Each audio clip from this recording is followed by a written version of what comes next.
भाई जी निरंतर नाम जप करते थे, तो जब वहां से लौटे तो सायंकाल समुद्र के किनारे बैठे हुए थे। एक बेंच पड़ी थी और बैठकर वहां समुद्र की तरंगे देख रहे थे और नाम जप कर रहे थे।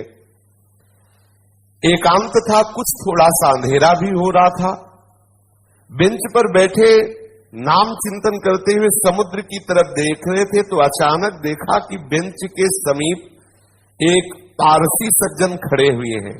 सफेद पोशाक, सफेद पाग बांधे हुए ऐसे खड़े हैं।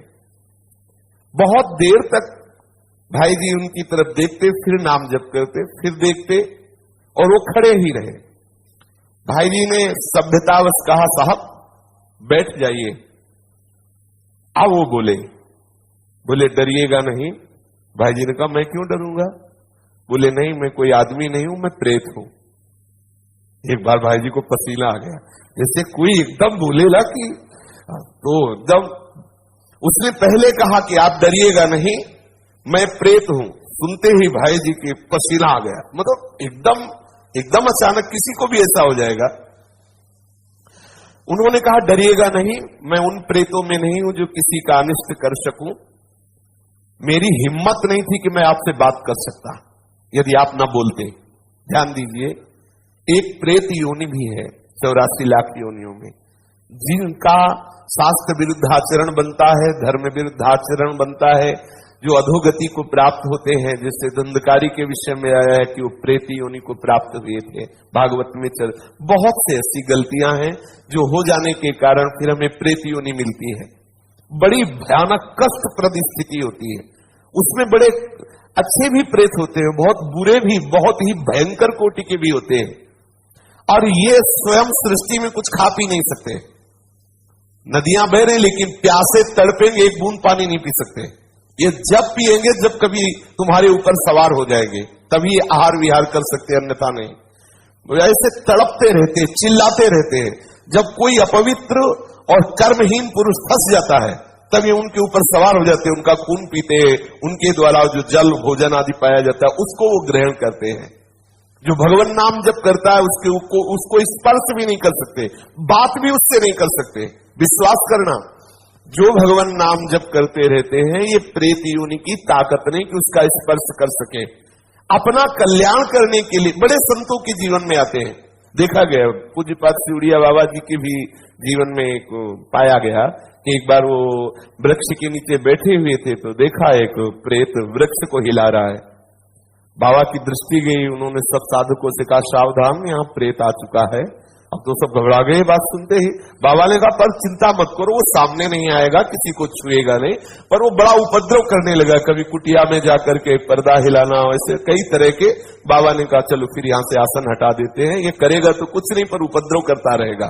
और तो ऐसा कई संतों के जीवन में ऐसी घटनाएं आती हैं, पर वो आपको डिस्टर्ब करने की चेष्टा करेंगे, आपको छू नहीं सकते। तो भाई जी से कहा कि मेरी हिम्मत नहीं थी कि मैं आपसे बोल सकूं, आप बोले तब मेरी हिम्मत हुई, मैं आपसे बात किया, मैं आपसे सहायता मांगने आया हूं, मेरा उद्धार कर दो।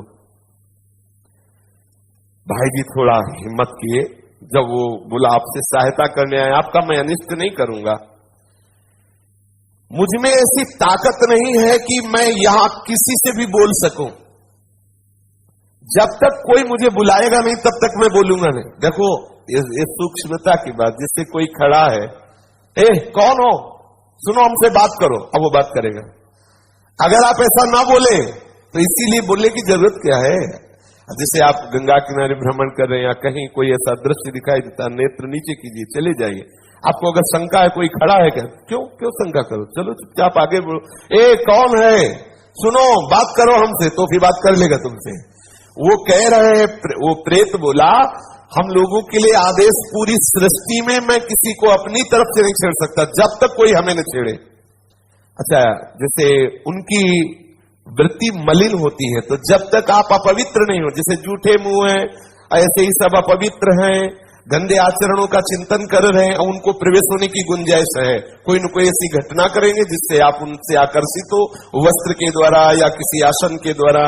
मान लो उनका ऐसा अपवित्र आसन है, अपवित्र वस्त्र है, जिससे किसी भी तरह उनका संयोग होने का है चांस, वो आप में प्रवेश कर जाएंगे। यदि आप नाम जापक हैं, पवित्र रहते हैं, तो कहीं भी भ्रमण करके देखा है, गंगा जी की परिक्रमा जब की तो कहीं भी कोई भी ऐसी घातक क्रिया है। और जबकि जगह जगह स्मशान मिलते हैं, दोपहर में भी रात्रि में भी रुके, कभी ऐसा नहीं, कभी भगवान नाम जापक ऐसा डरे ना, पर अपनी तरफ से किसी से बोलने के लिए नहीं। कोई वस्तु पड़ी हो, कोई ये सब नहीं छूना चाहिए। तुम्हें लगता है कि ये वस्त्र है, ये अटैची है, ये किसी की पर्स है, पता नहीं किस लक्षणों से युक्त है, तुम्हारी हानि कर दे, ऐसा कोई पड़ी हुई वस्तु न छुए, किसी से बोले ना, अपनी तरफ से किसी से वार्ता न करे। ये अगर ऐसे सावधान रहे तो है, प्रकृति में है 84 लाख योनियों में एक योनि, पर कभी ऐसे सहसा किसी को वो आक्रमण करके नष्ट नहीं करते। कोई घबराए नहीं, ऐसा तुमसे बढ़कर वो नहीं है, सबसे बड़े प्रेत तुम हो। यदि आप अपने में रहो तो लाखों प्रेत आपके अधीन हो जाए। आप समझो, जहां यमपुरी की चर्चा आती है तो उन्हें प्रेत राज कहते हैं, यमराज जी को, और समस्त जीवों को प्रेत कहते हैं। भूत सर्वभूत हिते रता, भूत ही तो है। देखो ये 5 महाभूत है, नहीं ये भूत थोड़ी, ये महाभूत है, इनमें फंस गए, अब इनसे मुक्त हो जाओ। ये भूत है, परेशान करते रहेंगे। 5 तो लगे ही है, चूक गए तो और ऊपर इनमें छठा भी चढ़ जाएगा और वो परेशान करता रहता है। इसलिए मैं प्रतीक्षा कर रहा था कि आप बोले तो मेरी हिम्मत पड़े। भाई जी महाराज प्रेत से बोले, तुम क्या चाहते हो? बोले, मेरे पास बहुत सी शक्तियां हैं, मैं कोई साधारण प्रेत नहीं हूं, मुझे गीता याद है पूरी। वैसे तो कहते गीता के श्लोक बोलो तो प्रेत भग जाएगा, वो कह रहा मुझे गीता याद है पूरी गीता याद है मुझे। प्रेत लोक में बहुत दुर्गति हो रही, मैं बहुत घबरा गया हूं, वहां बहुत दंड मिलता है। देखो एक बात ध्यान रखनी कि यदि आप भगवत मार्ग में चल रहे, मनमानी गंदे आचरण करेंगे शास्त्र विरुद्ध, तो भगवान सब देख रहे हैं। डरो, इस बात से डरो, कहीं तुम्हारी दुर्गति न हो। देखो बोला मैं, मुझे गीता याद, कंठस्थ 18 अध्याय। तो उन्होंने कहा कि आप तो पारसी हैं, आपका कैसे कल्याण होगा? आप किस पर श्रद्धा करते जो मैं वो क्रिया करूं आपका कल्याण हो जाए? तो उनका आप भगवान नाम कीर्तन करवा दीजिए और गया जी में श्राद्ध करवा दीजिए, मेरा कल्याण हो जाएगा। भाई जी महाराज उनसे बहुत से प्रेत लोक की जानकारियां ली।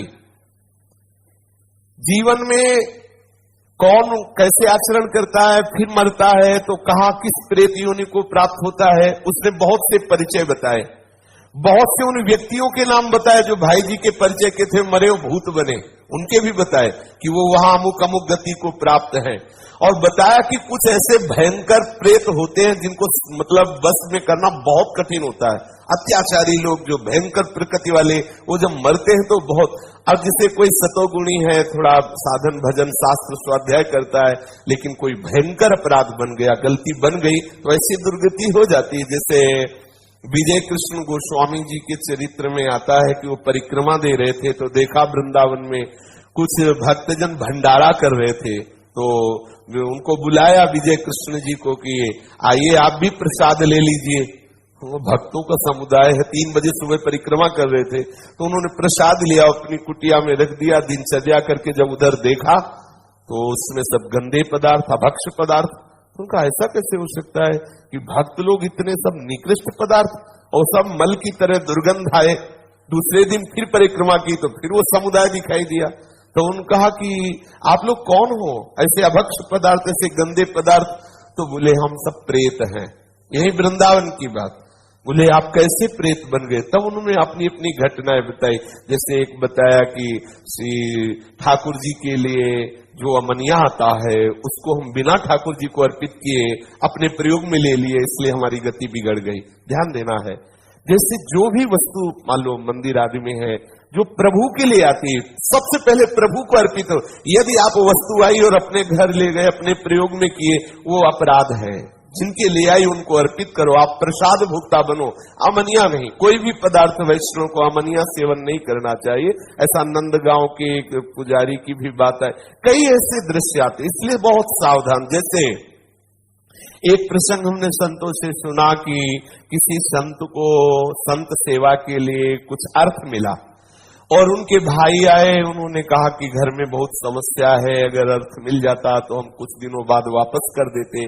तो लाखों की उसमें संख्या में उन्होंने अर्थ अपने घर वालों को दिया।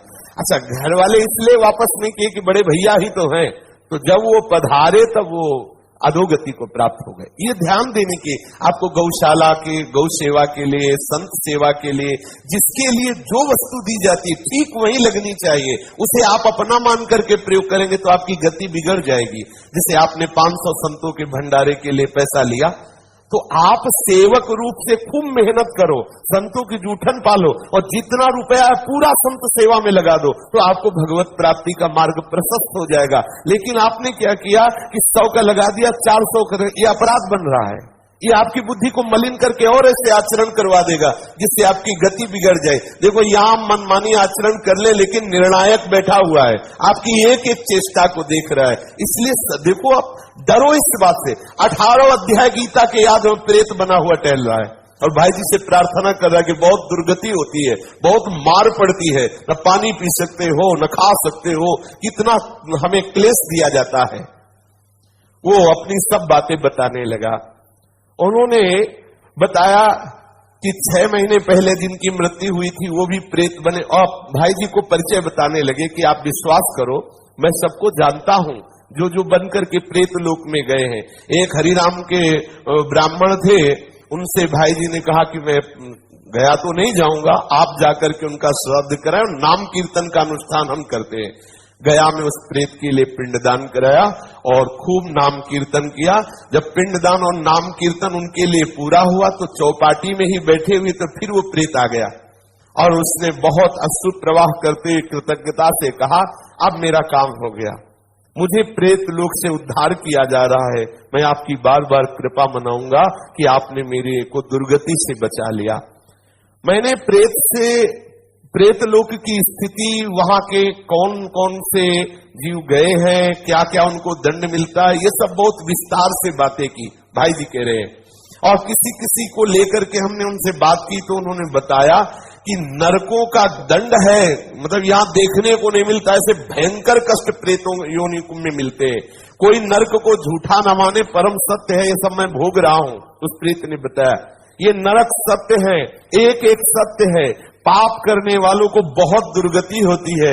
इसलिए मैं सबसे प्रार्थना करता हूं कि कोई कर्म बिगड़े ना। भाई जी ने कहा, मैं सबसे प्रार्थना करता हूं कि कोई कर्म बिगड़े ना, सावधान। अपने लोग समझते हैं कोई देख नहीं रहा, लेकिन जिनको देखना है, जिनको निर्णय करना है, वो तो निश्चित देख रहे हैं। भाई सावधान, हम बहुत डरते रहें, कोई अपराध न बने, कोई गलती न बने, इस जन्म में प्रिया प्रीतम मिल जाए, यही सार बात। श्री राधा वल्लभ लाल की।